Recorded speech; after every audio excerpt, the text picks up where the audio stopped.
Hello students, welcome to your physics class. This is Vivek Misra, your physics teacher, and we are reading our 11th class physics, chapter number 4, motion in plane. So students, here in this chapter we have already completed our all the topic. Here is our last topic of this chapter, projectile motion, and the first part of projectile motion is also completed. Okay, so here is our second part of projectile motion. In our first part we have seen when the body or any ball throws from the ground. Okay, ball कहाँ से फेंकी जाती थी? Ground से. ठीक है, कुछ ऐसा मोशन आपने देख लिया, प्रोजेक्टाइल मोशन. यहाँ पे आप लोग देखेंगे तीन टाइप के मोशन.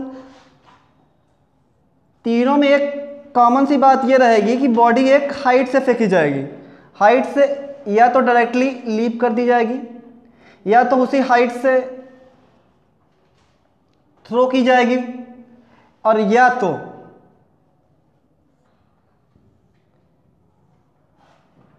किसी हाइट से डायरेक्ट फेंकी जाएगी एक एंगल पे. ठीक है, इन तीन टाइप के मोशन को इस वीडियोस में आप देखेंगे. ओके, तो हम शुरू करते हैं अपना फर्स्ट टाइप का मोशन. सपोज दैट कोई ऑब्जेक्ट है जो एच हाइट पे एस्टेब्लिश यहां पे रखा हुआ है. ठीक है, यहां से कोई इसे नीचे की तरफ गिराता है तो कुछ इस तरीके से ये नीचे की तरफ जाएगा. ठीक है, इसकी एक्स एक्सिस ये बनेगी और वाई एक्सिस ये बनेगा. ठीक है, क्लियर. अगर किसी वेलोसिटी से ये नीचे गिराया जाए तो इसकी वेलोसिटी क्या होगी? यू वेलोसिटी से नीचे गिराया जा रहा है. ठीक है, तो इसकी वैल्यू क्या होगी? यू एक्स, और इसकी वैल्यू क्या होगी? U Y. अब ये बताओ कि इस ऑब्जेक्ट को यहां तक पहुंचने में कितना टाइम लगेगा. मतलब टाइम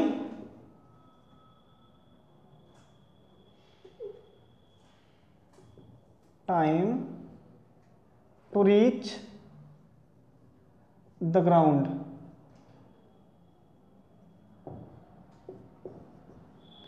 यहां से अगर हम बात करें तो ये ऑब्जेक्ट क्या किया जा रहा है? छोड़ा जा रहा है. तो इसकी एक्स डायरेक्शन में जितनी वेलोसिटीज होंगी सब क्या होंगी? कांस्टेंट.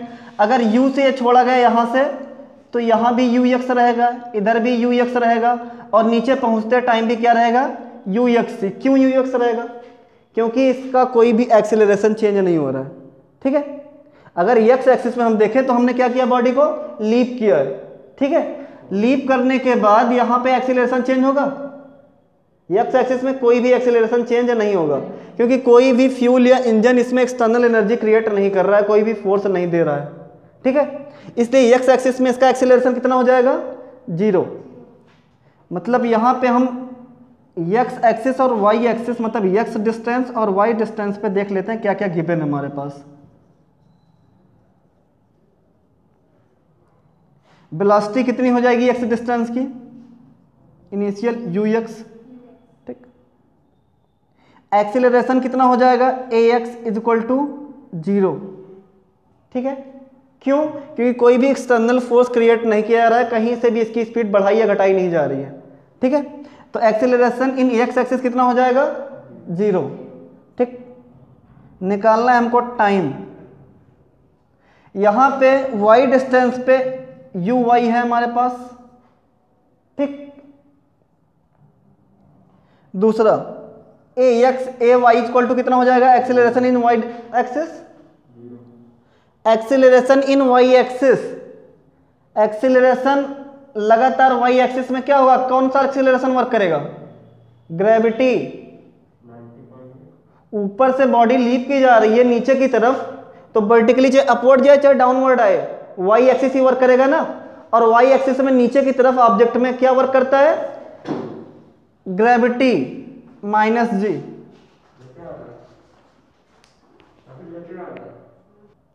हाँ, तो स्टूडेंट यहां पे आप देखो तो ये बॉडी एक हाइट से क्या की जा रही है? छोड़ी जा रही है नीचे की तरफ. ठीक है, तो हमको पता है कि बॉडी जब नीचे की तरफ फेंकी जाती है, छोड़ी जाती है, तो लगातार उसकी स्पीड क्या होती है? इंक्रीज होती जाती है. क्यों? क्योंकि वो ग्रेविटी के अकॉर्डिंग नीचे की तरफ खिंचती जाती है, उस पर एक एक्सटर्नल फोर्स वर्क करता है. ठीक है, तो एक्सेलरेशन भी एक वर्क करेगा नीचे की तरफ जाते हुए। कौन सा एक्सेलरेशन होगा? ग्रेविटी, ठीक है, माइनस जी वर्क करेगा जो बॉडी को नीचे की तरफ क्या करेगा, खींचेगा। मतलब यू ए वाई एक एक्सेलरेशन वर्क करेगा जिसकी वैल्यू क्या होगी, माइनस जी। ये एक्स एक्सिस पे नहीं होगा। जब कोई बॉडी हॉरिजॉन्टली जाएगी, एक्स एक्सिस पे जाएगी, तो कोई भी फ्यूल नहीं दिया जा रहा है या कोई भी इंजन नहीं लगा हुआ उस बॉडी में, तो एक्स एक्सिस में कोई एक्सेलरेशन नहीं लगेगा। लेकिन वाई में तो ऑटोमेटिक अर्थ अपनी तरफ खींचेगा, तो ग्रेविटी वर्क करेगी कि नहीं करेगी? मतलब एक एक्सेलरेशन इस बॉडी पे वर्टिकली वर्क करेगा। कौन सा एक्सेलरेशन होगा? माइनस जी। हमारे पास एक्सेलरेशन है और वेलोसिटी है, निकालना है टाइम। ये डिस्टेंस हमको गिवन होगी, इस डिस्टेंस की वैल्यू होगी h। एक हाइट से बॉडी को क्या किया जा रहा है, लीप किया जा रहा है, ठीक है। एक बॉडी से एक हाइट से बॉडी को क्या किया जा रहा है, लीप किया जा रहा है, तो वो हाइट हमको गिवन होगी, ठीक है। और ये इनिशियल वेलोसिटी हमको दे रखी होगी, मतलब यू वाई यू एक्स जो भी दिया होगा, ठीक है। तो ये बताओ टाइम निकालने के लिए हम वाई डिस्टेंस यूज करें कि एक्स डिस्टेंस? एक्स डिस्टेंस के लिए अगर हम टाइम यूज करेंगे तो एक्सेलरेशन हमारा कितना है, 0।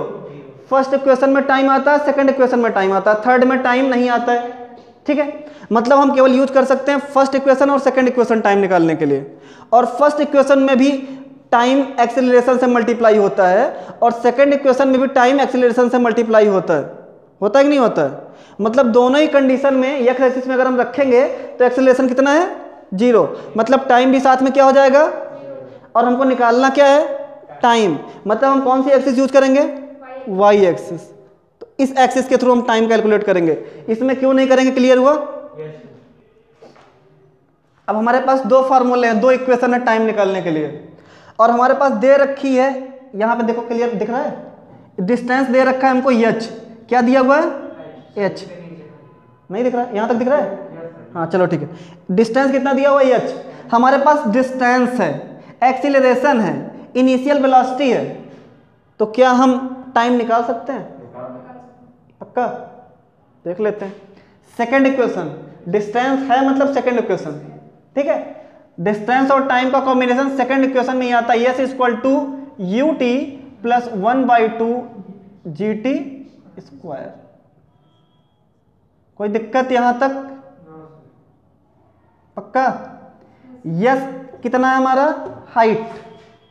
और हाइट किधर की तरफ जा रही है, नीचे की तरफ, ठीक है। यहां से अगर हम देखें बॉडी का ये एक्सिस से क्रिएट करें तो नीचे की तरफ जा रही है ना, नीचे की तरफ वर्टिकली क्या होती है, एच की वैल्यू किस में लिखी जाएगी, नेगेटिव में। क्यों? क्या? बिल्कुल जीटी का स्क्वायर होगा, ठीक है। और जीटी जी किस में होगा, माइनस में। ये बताओ ये यहां पे एच की वैल्यू प्लस में लिखी जाए या माइनस में लिखी जाए? हम इस हाइट से नीचे फेंक रहे हैं, ठीक है। जहां से आप फेंक रहे हो वहां पे आप कोऑर्डिनेट बनाओ। कोऑर्डिनेट में जहां पे अगर नीचे जा रहा है तो यहां पे y की वैल्यू क्या होती है, फोर्थ वाले में माइनस, तो h की वैल्यू क्या हो जाएगी किसमें, माइनस में। Initial velocity u equal to कितना हो जाएगा, u y, ठीक, इंटू t कितना होगा, वही निकालना है, प्लस और माइनस कितना हो जाएगा, minus G T square upon 2, ठीक। ये दिखा? यहां से हमको निकालना टाइम, पहले इतना आप नोट डाउन करो।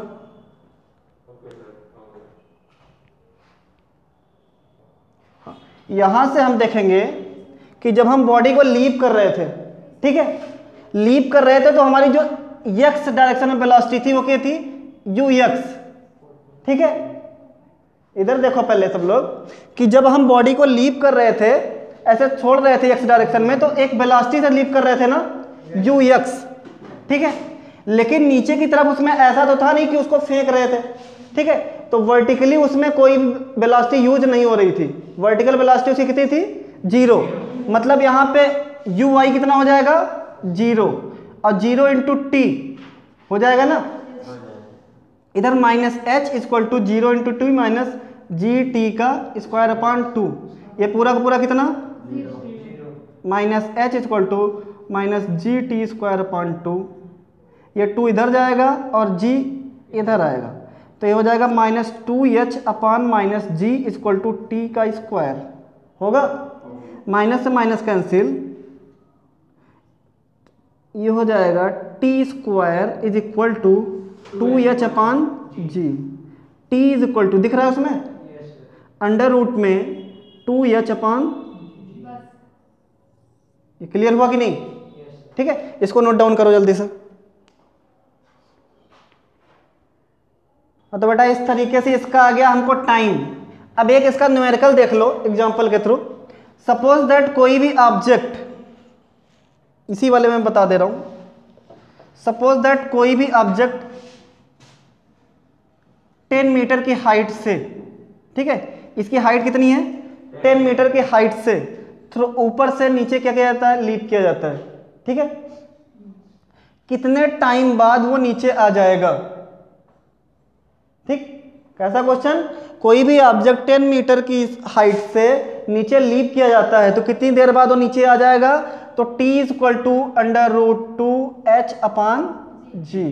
t is equal to under root 2 into H की वैल्यू 10 अपॉन में 10, g की वैल्यू कितनी होती है 10, 10 से 10 क्या हुआ बेटा, g की वैल्यू हमेशा 10 होती है, ठीक है। तो ये t की वैल्यू कितनी आ जाएगी, रूट 2 सेकेंड। अगर वैल्यू निकालोगे रूट 2 की तो 1.414 सेकेंड। समझ में आया कि नहीं है? क्लियर है? चलो नोट करो जल्दी से, फिर मैं रफ करूं, रेंज निकालो इसका, रफ करो इसको, ठीक।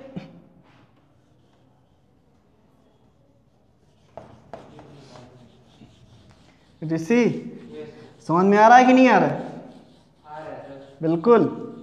हाँ देखो, ये हमको अब निकालनी है इसकी रेंज। क्या निकालनी है? रेंज। मतलब इस टावर के पॉइंट से, अगर ये टावर होता है एक, ठीक है, तो इसके बेस से कितना दूर जाके वो ऑब्जेक्ट गिरेगा। ऐसा भी तो क्वेश्चन आता है कि बताओ छत से खड़े होकर के एक गेंद नीचे फेंके तो छत की बिल्कुल पिलर से, ठीक है, बिल्कुल बेस से कितना दूर वो बॉल जाएगी, यहां से यहां तक की दूरी, ये इसको क्या कहलाएगा, इसका रेंज। रेंज निकालने का फॉर्मूला ये देख रहे हो ना, ये कौन सी एक्सिस है, ये एक्स एक्सिस। तो डिस्टेंस किस पे निकलेगी, distance on x axis. Distance का फॉर्मूला क्या होता है? अच्छा बेटा, गुड। हाँ, डिस्टेंस हमारी क्या है, रेंज। क्या है, रेंज। तो range is equal to speed. Speed क्या है इस एक्सिस पे, यू एक्स है या नहीं है, ठीक है, वो कांस्टेंट स्पीड जिससे फेंका जाएगा वो यू एक्स इंटू टाइम। जितने टाइम में ये नीचे आएगा, ठीक है, वही टाइम यहां से यहां तक जाने में भी लगेगा, ठीक है, क्योंकि बॉडी पहले यहां से यहां आई है, फिर यहां से ढनकते हुए यहां नहीं गई है, सीधे बॉडी यहां से यहां आई है, तो सेम टाइम लगेगा यहां से यहां तक जाने में भी। तो टाइम कितना हो जाएगा, अंडर रूट 2h अपॉन जी। इससे हम रेंज निकाल लेंगे। मतलब अगर हमको दिया होता कि ये बॉडी की हाइट 20, इस टावर की हाइट 20 है, 20 मीटर, ठीक है, मतलब 20 मीटर की हाइट से अगर आप एक ऑब्जेक्ट या कोई बॉल थ्रो कर रहे हो, नीचे लीप कर रहे हो, और उसकी इनिशियल वेलोसिटी दे रखी है हमको 5 मीटर पर सेकेंड, ठीक है, तो उसका रेंज कितना होगा, मतलब कितनी दूर वो जाएगी बेस से, ठीक है। रेंज निकालने के लिए बोलता तो सीधे range R equal to formula लगाते हैं, यू एक्स कितना हो जाता 5 मीटर पर सेकेंड इंटू में 2 इंटू एच की वैल्यू कितनी दी हुई है 20 divide by 10 cancel, R is equal to 5 into under root 4, R is equal to 5 into 2, value कितनी आ जाती 10 मीटर। क्लियर है कि नहीं है? ठीक है, जल्दी से नोट करो। तो स्टूडेंट्स हम लोगों ने दो टाइप देख लिए कि किस तरीके से प्रोजेक्टाइल मोशन होता है। हमारा जो थर्ड टाइप है उसमें भी हम किसी हाइट से, किसी टावर से या किसी हाइट से ऑब्जेक्ट को ऊपर की तरफ थ्रो करेंगे, और फिर ये कुछ डिस्टेंस कवर करते हुए नीचे आके क्या होगा, गिरेगा। ठीक, तो ये इसकी वाई एक्सिस होगी या नहीं होगी, और इस टावर की हमको हाइट दे रखी होगी, ये एच मान लेते हैं। ठीक है, इस बेस को बोलेंगे एक्स एक्सिस। ठीक है, और यही हमारे लिए क्या होगा, हमारा रेंज। इसके फुट से लेकर के इतनी तक की दूरी क्या कहलाएगी, हमारी रेंज। तो रेंज भी निकालना पड़ेगा और हाइट भी निकालना पड़ेगा, और कितनी देर बाद वो नीचे आ जाएगा, टाइम भी निकालना पड़ेगा। तो ये बताओ, ये ऑब्जेक्ट ऊपर की तरफ थ्रो किया जा रहा है इस पॉइंट से, तो यहाँ पे इसका कोऑर्डिनेट खींचते हैं कुछ इस तरीके से। अब अगर हम फेंकेंगे इसको ऊपर की तरफ, तो ये एक्स एक्सिस से एक एंगल बनाता हुआ जाएगा। ठीक है, जैसे पहला वाला प्रोजेक्टाइल मोशन था, सेम वैसा ही ये इस वाली बिल्कुल छत से क्या बनाता हुआ जाएगा, टावर की छत से एक एंगल क्रिएट करता हुआ जाएगा एक्स एक्सिस से। इस एंगल को मान लेते हैं थीटा। ठीक है, अगर ये थीटा हो गया तो ये वाली लाइन क्या कहलाती थी, यू एक्स होता था ना फर्स्ट वाले में, और U X equal to U sine theta. जिनको इसकी वैल्यू ना समझ में आई हो, फर्स्ट वीडियो देखें। ठीक है, तभी गलत होगा, यू कॉस थीटा। ठीक, अब समझ में आया। हाँ, और यू वाई, ये वाली लेंथ क्या होती है, यू वाई होती है ना, यू साइन थीटा क्या कहलाता है, ये यू साइन थीटा। क्लियर, मतलब ऑब्जेक्ट ऊपर की तरफ फेंका जा रहा है, तो ये बनेगा यू साइन थीटा और ये बनेगा यू कॉस थीटा। ठीक है, और ये टी टाइम बाद कहाँ जाएगा, नीचे। ठीक, तो कितने टाइम में उसने ये टोटल डिस्टेंस कवर किया और कितने टाइम तक हवा में रहा, टाइम ऑफ फ्लाइट पूछ सकता है, मैक्सिमम हाइट पूछ सकता है। ठीक है, तो कैसे निकालोगे टाइम ऑफ फ्लाइट, पहले देखो हमको गिवन क्या क्या है, फिर से वही एक्स डिस्टेंस और वाई डिस्टेंस वाला देख लो। एक्स डिस्टेंस और वाई डिस्टेंस, एक्स एक्सिस पे क्या क्या दिया हुआ है और वाई एक्सिस पे क्या क्या दिया हुआ है। फिर से वाई एक्सिस पे एक्सेलरेशन वर्क करेगा, एक्स पे नहीं करेगा, क्योंकि वाई एक्सिस ही ग्रेविटी को वो करेगी, फॉलो करेगी, एक्स नहीं करेगा ना। बोलो, अगर एक स्पीड से फेंक दिया गया है और उसमें कोई भी एक्सटर्नल फोर्स वर्क नहीं कर रहा है, तो बॉडी का एक्सेलरेशन बढ़ेगा, नहीं बढ़ेगा। मतलब एक्स की डायरेक्शन में कोई एक्सेलरेशन नहीं बढ़ेगा, तो velocity constant and acceleration is equal to 0। लेकिन अगर वो वर्टिकली नीचे आएगा तो उस पर कौन सा एक्सेलरेशन वर्क करेगा, ग्रेविटी। तो a y is equal to minus g, नीचे की तरफ। ठीक है, यहां पे डिस्टेंस भी कितनी होगी, नीचे की तरफ इसकी हाइट। ठीक, यहां पे इनिशियल वेलोसिटी कितनी होगी, U X equal to U X is equal to U cos theta, U Y is equal to U. ठीक, और हमको क्या क्या चाहिए, S equal to U T plus half A T square के लिए ए मिल गया, टी टाइम हमको निकालना है, यू हमारे पास है और ए वाई हमारे पास है, मतलब एक्सेलरेशन हमारे पास है। तो क्या हम निकाल सकते हैं टाइम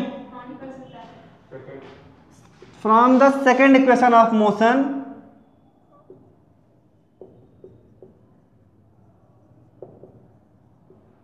किसने दिया था इक्वेशन ऑफ मोशन, न्यूटन बाबा। S equal to U T plus 1/2 A T square है ना। यस, ही हमारा क्या है यहाँ पे, हाइट। ठीक, कोई नहीं, अभी लगाते हैं माइनस वाला जी टी। यू की वैल्यू यहाँ पे एक्स डिस्टेंस पे कितनी है, यू वाई कितनी है, यू साइन थीटा, लेकिन चलो यू वाई पहले लिख लेते हैं एक बार। ठीक है, इनटू टाइम निकालना, यही टाइम है, प्लस 1/2 ए की वैल्यू कितनी है, माइनस में जी, और टी का स्क्वायर। ठीक, ये हो जाएगा h is equal to, H minus में या प्लस में,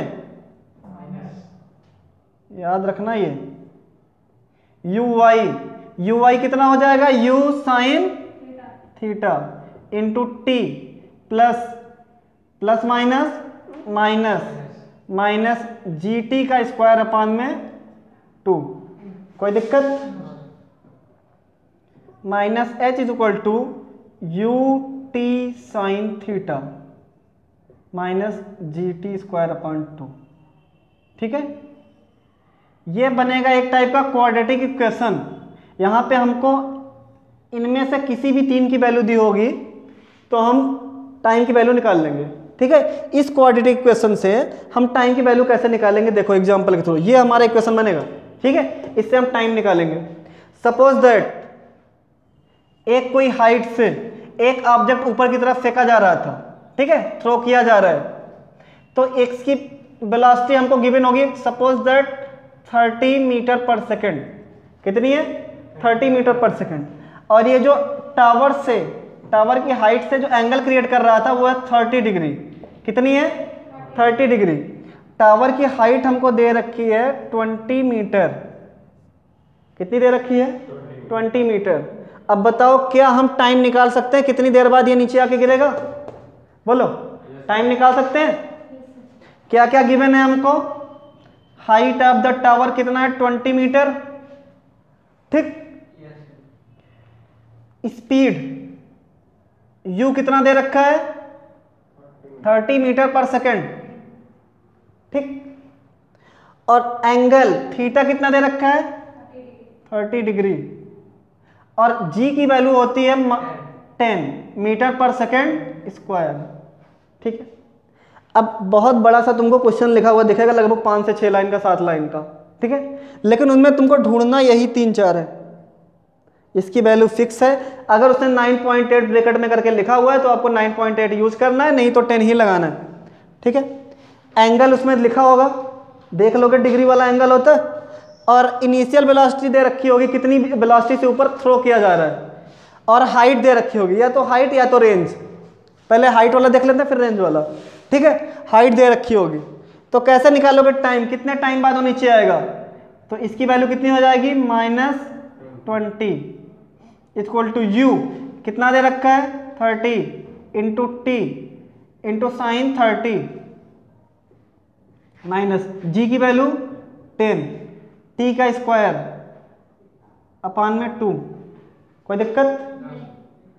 ये हो जाएगा -20 equal to 30 t into sine 30 की वैल्यू 1/2 माइनस 2 5 ज़ा 10 5t स्क्वायर।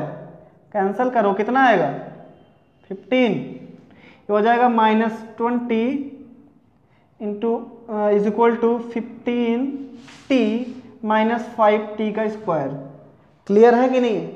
यहां तक कोई प्रॉब्लम?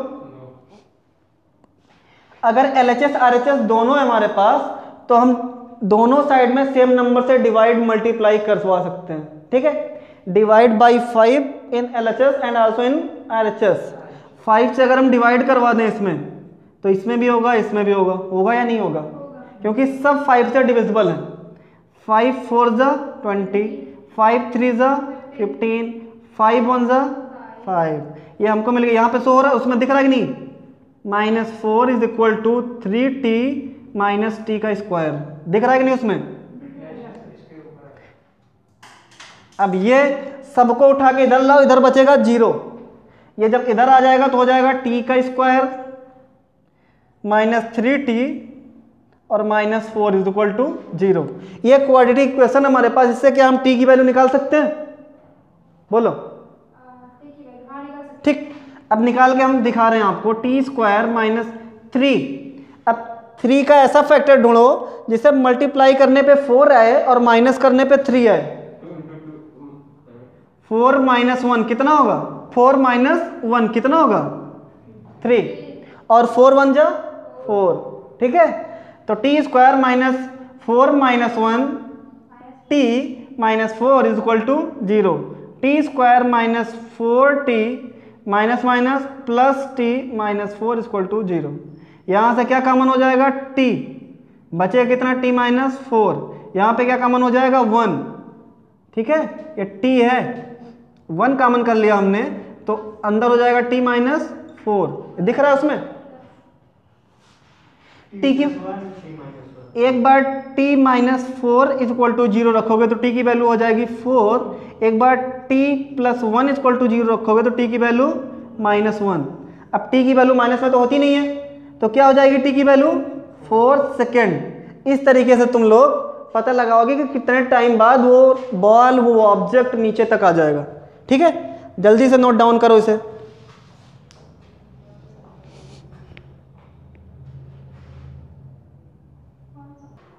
अब अगर हमको इसकी रेंज निकालनी हो कि कितनी दूर ये ऑब्जेक्ट गया, मतलब यहां से यहां तक की distance r, distance equal to होता है स्पीड इनटू टाइम। डिस्टेंस ही हमारा क्या है, रेंज, कितनी दूर ये गया है टावर से। तो r इक्वल टू स्पीड कितनी हो जाएगी इसकी, कौन सी स्पीड यूज होगी, ux वाली। ठीक है, क्योंकि हॉरिजॉन्टल वेलोसिटी हमको दिखानी पड़ेगी। ux इनटू टाइम कितना लगेगा, कितना टाइम आया है 4 second. r is equal to ux मतलब u cos थीटा है ना, into 4। r is equal to u की वैल्यू कितनी आई है 30 और इंटू cos 30। ठीक, r is equal to 30 into इसकी वैल्यू होती है √3/4 इंटू 4 से 4 कैंसिल आ जाएगा 3 इंटू मतलब 30√3 मीटर। बताओ समझ में आया कि नहीं आया? यस बेटा, हाँ यहाँ पे देखो cos 30 की वैल्यू 2। ठीक है, कटेगा तो 2 टाइम्स कितना आ जाएगा ये 60√3। हाँ देखो क्या था, हमको निकालनी थी रेंज। ठीक है, रेंज मतलब यहाँ से यहाँ तक की डिस्टेंस, मतलब हॉरिजॉन्टल डिस्टेंस। वर्टिकल के लिए बात नहीं करेंगे, इसके लिए हॉरिजॉन्टल। ठीक है, ये एक्स एक्सिस पे, तो ये एक्स एक्सिस पे कौन सी वेलोसिटी वर्क कर रही है, ux। ठीक है, डिस्टेंस का फॉर्मूला होता है स्पीड इनटू टाइम। डिस्टेंस हमारा है हमारा रेंज और स्पीड हमारे लिए ux। टाइम निकल के आया है 4। ठीक है, ux की वैल्यू कितनी हो जाएगी, u cos theta into 4। u की वैल्यू दे रखी है कितनी 30 मीटर पर सेकेंड, u की वैल्यू हमने 30 रख दी, cos theta cos 30 into 4। 30 into root cos 30 की वैल्यू √3/2, तो 30 इंटू √3/2 इंटू 4 हमने सॉल्व कर लिया, आ गया 60√3 मीटर। क्लियर है? और अगर √3 की वैल्यू रखना चाहते हो 1.732 तो और आगे से सॉल्व कर सकते हो रेंज को। ठीक है, ओके।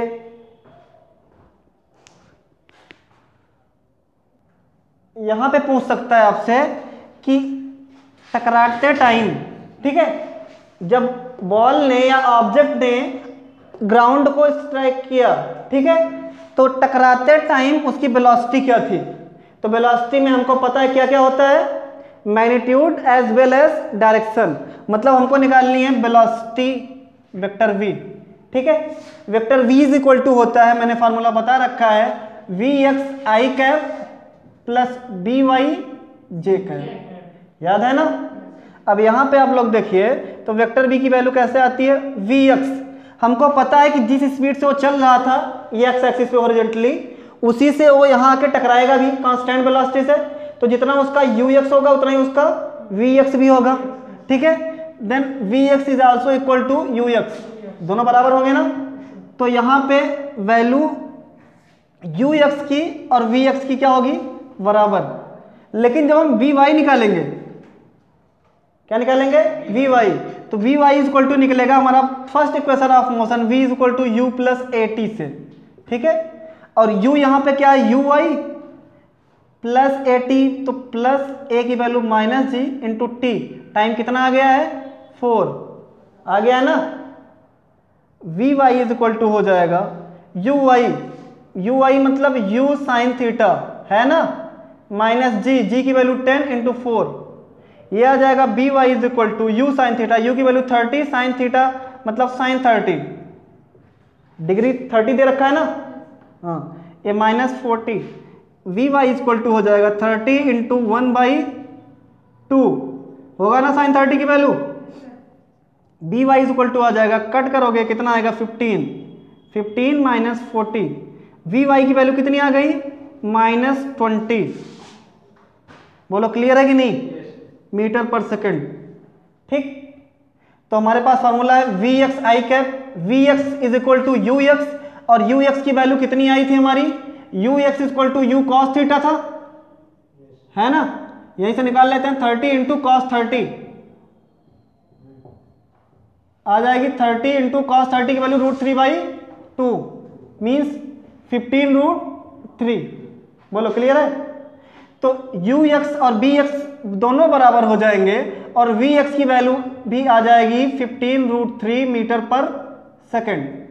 ठीक, तो वी एक्स की जहां पे हम लिखेंगे 15√3 आई कैप प्लस वी वाई की जहां पे लिखेंगे -20, ठीक है, जे का कैप। कोई दिक्कत? वेलोसिटी आ गई हमारी 15√3 आई कैप -20 जे कैप। कोई दिक्कत? और जब हम स्पीड निकालेंगे तो हमको पता है स्पीड में केवल क्या होता है, मैग्नीट्यूड, मतलब इसी वेलोसिटी की मैग्नीट्यूड निकाल लेंगे। Speed equal to mod of V. ठीक है, कैसे निकलेगा, √VX का स्क्वायर प्लस VY का स्क्वायर। यही फार्मूला है ना मैग्नीट्यूड निकालने का। VX हमारे पास कितना है 15√3, इसका स्क्वायर प्लस 20 का स्क्वायर। 15√3 का स्क्वायर कर लेना, फिर 20 का स्क्वायर कर लेना, जितनी वैल्यू है उसका स्क्वायर रूट निकाल लेना, आ जाएगी हमारी स्पीड। -20 को यहाँ पे माइनस का स्क्वायर करोगे तो प्लस में ही आ जाएगा ना।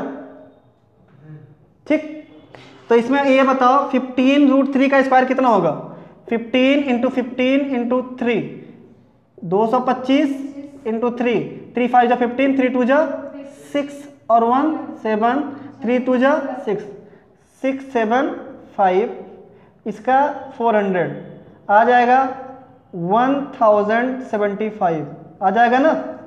ये आ जाएगी हमारी मीटर पर सेकंड में स्पीड। क्लियर है? तो इस तरीके से आप स्पीड और वेलोसिटी काउंट करोगे। Okay, fourth type of projectile motion में एक हाइट से ऑब्जेक्ट ना छोड़ा जाता है और ना ऊपर फेंका जाता है, सीधे नीचे, एक एंगल से यहां से सीधे नीचे।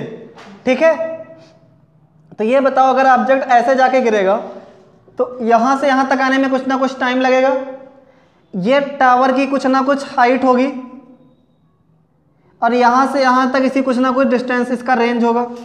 ठीक है, ये हमारी एक्स एक्सिस होगी, ये हमारा वाई एक्सिस होगा और यहां से हम बनाएंगे अपना क्वाड्रेंट। ठीक है, ये क्या बनाएगा ये बताओ, यू एक्स वाली वेलोसिटी इधर देख लो सब लोग।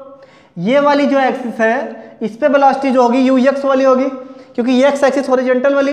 ठीक है, और ये नीचे की तरफ आ रही है तो वेलोसिटी नीचे की तरफ जाएगी ना, तो वर्टिकल वाली किधर जाएगी, यू वाई, ये होगी या नहीं होगी? यहां पे कोई कंफ्यूजन? बोलो। अभी तक ऊपर जाता था तो हम यू वाई ऊपर लेते थे, लेकिन अब ऑब्जेक्ट सीधे किधर आ रहा है, नीचे फेंका जा रहा है ऊपर से। ठीक है, तो कहां लेंगे, नीचे, मतलब यू वाई ये हो जाएगा और यू एक्स ये हो जाएगा। यू एक्स की वैल्यू हमको क्या पता है, यू कॉस थीटा। बोलो किसको नहीं पता है? ये यहां से एक एंगल क्रिएट करेगा ये ऑब्जेक्ट थीटा। ठीक, तो यू एक्स इक्वल टू हो जाएगा यू कॉस थीटा। पहले वीडियो में बताया हूं क्यों यू कॉस थीटा होगा, उसको देखो। ठीक है, यू वाई इक्वल टू होगा यू साइन थीटा। होगा या नहीं होगा? मतलब इसकी इनिशियल वर्टिकल वेलोसिटी हो गई यू साइन थीटा और हॉरिजॉन्टल वेलोसिटी हो गई यू कॉस थीटा। ठीक है, क्लियर?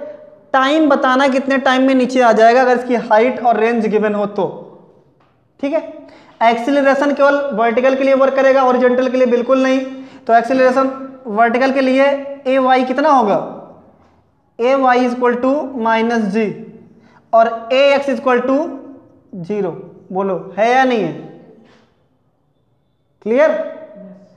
क्यों ए एक्स इक्वल टू 0 मैं बार बार बताता जा रहा हूं कि कोई भी उसमें एक्सटर्नल फोर्स हॉरिजॉन्टली वर्क नहीं कर रहा है, केवल ग्रेविटेशनल फोर्स वर्टिकली वर्क कर रहा है और उसको अपनी तरफ खींच रहा है। तो वर्टिकल एक्सेलरेशन हो सकता है लेकिन हॉरिजॉन्टल एक्सेलरेशन नहीं होगा। ठीक है, तो यहां से यहां तक बॉडी आते हुए भी हॉरिजॉन्टली किस में होगी, कांस्टेंट वेलोसिटी में, मतलब यू एक्स क्या होगा हमारा, कांस्टेंट। ठीक, चेंज क्या होगा, यू आई। यहां से हमने जैसे फेंका लगातार नीचे की तरफ आते हुए इसकी वेलोसिटी क्या होगी, इंक्रीज होगी, बढ़ेगी कि नहीं बढ़ेगी, क्योंकि एक एक्सीलरेशन से नीचे की तरफ क्या किया जा रहा है, खींचा जा रहा है। ठीक है, अब ये बताओ इसका अगर हमको टाइम निकालना हो, कितने टाइम में ऑब्जेक्ट नीचे आ जाएगा, क्या निकालना हो, टाइम। तो टाइम कैसे कैलकुलेट करोगे, एच की वैल्यू कुछ ना कुछ दी रहेगी। अभी हमने 20 वाला देखा, तो यहाँ भी समझ लो 20 मीटर हाइट है और सपोज दैट एक वेलोसिटी से ये फेंका जा रहा है, किस वेलोसिटी से, वही मान लेते हैं 30 मीटर पर सेकेंड, मतलब u की वैल्यू कितनी दे रखी है, 30 मीटर पर सेकेंड, और हाइट कितनी दे रखी है टावर की, 20 मीटर। ठीक है, और एंगल दिया होगा तुमको, कितने एंगल से नीचे थ्रो किया जा रहा है, वो एंगल दिया होगा, मान लो कि यहाँ भी 30 डिग्री पे थ्रो किया जा रहा है नीचे की तरफ। ठीक, हमको निकालना क्या है, टाइम। तो टाइम निकालने के लिए फिर से सेकंड इक्वेशन ऑफ मोशन क्यों, क्योंकि हमारे पास यस है, एच, ठीक है, डिस्टेंस है ना, ये हमारे पास एक्सीलरेशन है ए वाई, कितना हो जाएगा, माइनस जी, होगा या नहीं होगा, मतलब 10 मीटर पर सेकेंड माइनस में स्क्वायर, 10 मीटर पर सेकेंड स्क्वायर। ठीक है, बोलो, एक्सीलरेशन है हमारे पास, एंगल है, और ये इनिशियल वेलोसिटी है और हाइट है। तो हम निकाल सकते हैं कि नहीं निकाल सकते इसका टाइम, पक्का निकाल सकते हैं ना। तो ये वाला क्वेश्चन तुम लोग करोगे, टाइम निकालोगे, उसके बाद रेंज निकालोगे, उसके बाद वेलोसिटी निकालोगे और बाद में स्पीड निकालोगे। ठीक है, क्लियर कि नहीं, ये चारों चीज़ें निकाल करके फिर व्हाट्सएप ग्रुप में सेंड करो। तो मिलते हैं अपने अगले वीडियो में। वैसे यहाँ पे आपका ये चैप्टर 4 कंप्लीट होता है, क्योंकि यूनिफॉर्म सर्कुलर मोशन आप अपने बुक में थ्योरेटिकल है पढ़ सकते हो। यूनिफॉर्म सर्कुलर मोशन में केवल आपको इतना देखना है कि कोई बॉडी किस पाथ पे मूव करेगा, सर्कुलर पाथ पे। ठीक है, ठीक है, और अगर सर्कुलर पाथ पे इक्वल टाइम में इक्वल एरिया कवर करेगा तो यूनिफॉर्म सर्कुलर मोशन हो जाएगा। ठीक है, और वेलोसिटी का वही फार्मूला लगाओगे, speed upon time, sorry speed equal to distance upon time, होता है ना। इस वाले सर्कुलर मोशन में डिस्टेंस हमारा क्या होगा, 2πr, क्योंकि ये सर्कल का सरकमफेरेंस ही उसका डिस्टेंस होता है, 2πr अपॉन टी, टाइम तुमको दे रखा होगा, यही फार्मूला लगा के स्पीड या मोशन, यूनिफॉर्म सर्कुलर मोशन निकालना है। ठीक है, तो ये चैप्टर यहाँ पे ख़त्म हुआ और मिलते हैं अपने अगले वीडियो में एक नए चैप्टर के साथ जो होगा लॉज ऑफ मोशन। तब तक के लिए have a nice day, thank you. Subscribe कर लेंगे।